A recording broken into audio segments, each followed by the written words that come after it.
আল্লাহ তুমি আমার গুনাহগার উম্মতকে বাঁচাও।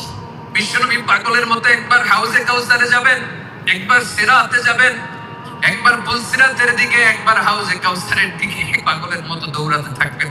তার কোন গুনাহগার উম্মত যাতে জাহান্নামে ঢুকে না যায়, সেদিন কেউ সুপারিশ করতে পারবে না বিশ্বনবী ছাড়া।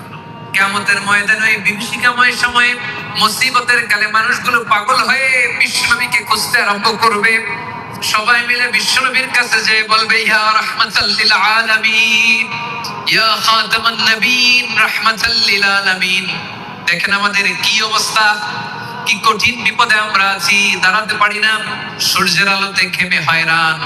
আজকে কেউ সুপারিশ করতে পারবে না। সব নবীরা অপারগতা স্বীকার করেছে, তারা বলেছে আপনি ছাড়া কেউ নাকি আল্লাহর সামনে দাঁড়াতে পারবেন না, আপনি একটু সুপারিশ করেন। বিশ্বনবী বলবেন, আসো আসো, আজকের দিনে আমি ছাড়া আল্লাহর সামনে কেউ দাঁড়াতে পারবে না। বিশ্বনবী মাকামে মাহমুদে যে আল্লাহ